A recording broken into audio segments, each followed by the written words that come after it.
So good morning mga kahumay. Okay, I'm Ading Dimafilis and this is Ading's Point. Okay, so basically yung Ading's Point is an agricultural page. Okay, so mostly yung pinipresent ko po dito is more on agriculture. And dito po sa amin we are focusing on hybrid rice seed production. Okay, so just okay, yan po. Okay, so palay po yan. Okay,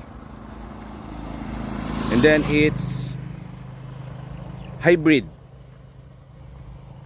rice seed production. Okay, so yung location po namin dito sa Banay-Banay. Okay, so as we know, yung Banay-Banay kasi is parang it's a hybrid rice capital of the Philippines. We are just only about 2,600 hectares of rice fields here in Banay-Banay, pero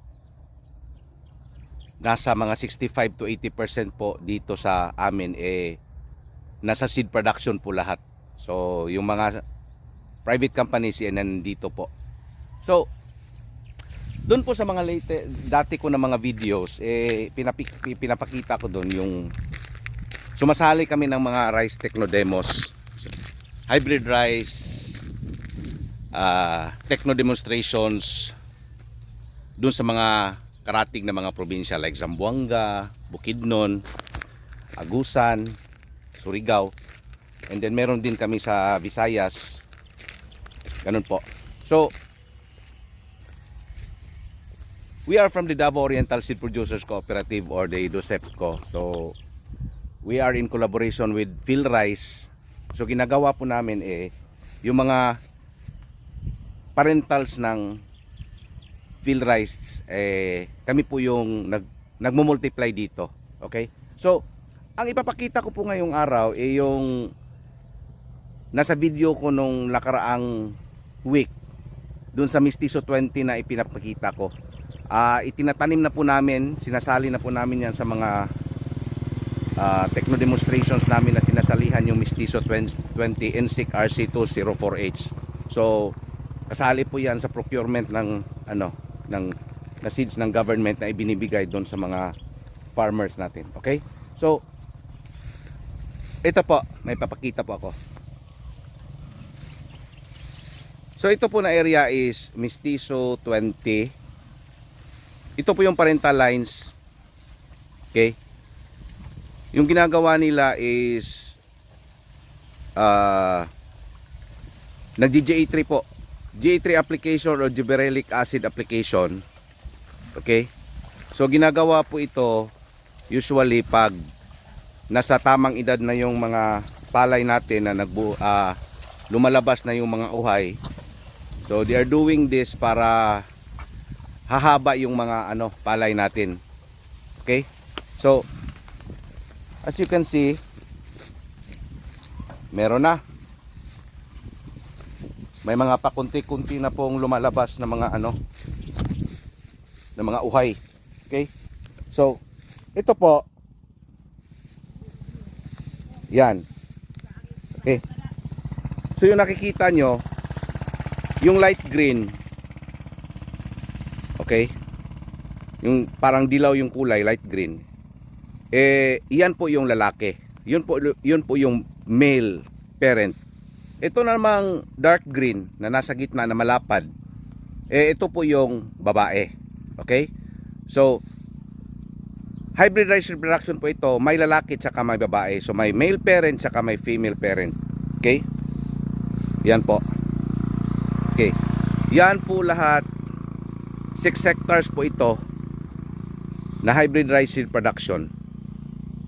Okay? So yan po. Ito yung male line, yung green, light green. Tapos ito yung female, yung dark green, ito yung babae. Okay? So ganito po ang mangyayari. Ayan po. So nakikita nyo, may lumabas na. Okay? Yan, mga babae yan. Lumabas na po yung uhay nila. Okay? Yan. Yan. Kailangan po siyang humaba. Kailangan po itong humaba. Okay? Para lalabas po lahat talaga yung uhay nila. Yan. Yun. Okay? Tapos, it has to be na maunang lumabas konti yung babae kasi nakasunod na rin po yung lalaki. Okay? So ito po yung lalaki. Yan. So kung titignan nyo, iba yung texture ng lalaki kaysa dito sa babae. Okay? Okay. Yan. Yung nakikita nyo mga puti, yung parang ano yan, yung parang antlers, dila po yan ng babae. Bubuka po yan, bubuka yan. Tapos ito na namang lalaki, bubuka din po yan, tapos may pollen niya nalalabas, tapos sasaluin po ng babae. Okay? So basically it's a cross pollination po.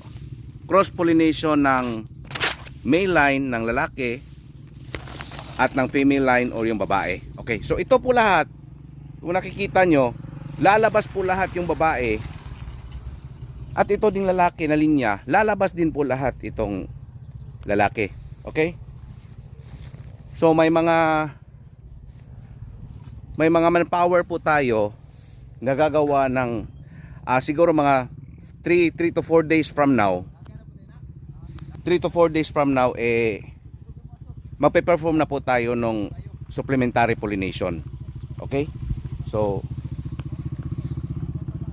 yung normal kasi, yung natural na hangin, siya yung nagpo-pollinate ng ng lalaki at babae. Pero para mas effective, kailangan natin gamitan ng rope. So may hihilain na rope. Tapos itong lalaki tatamaan ng rope. Yun po yung supplemental pollination para yung mga pollen niya mahuhulog po doon sa babae na nakabuka. Okay? So para po sa kaalaman nyo, ito pong hybrid rice seed production natin may mangyayaring cross pollination po talaga. Okay? So itong lalaki, ito nasa likod ko na light green, ito yung male line. Tapos ito sa kabila niya na mga light na mga dark green, yan po yung babae. Okay? So at certain age, kasi nasa 80 days na po ito ngayon from date of sowing. Okay? So labas na po, halos labas na po lahat yung mga uhay ng lalaki tsaka ng babae. So siguro mga 3 to 4 days from now, magpe-perform na po kami ng supplementary pollination. Yun po yung hinihilaan namin ng rope, ng lubid. Okay? Okay, yan po. Okay. So ganun lang po. Siguro mga 3 days or 4 days from now, babalik tayo dito. Okay? So mo-monitor natin ito.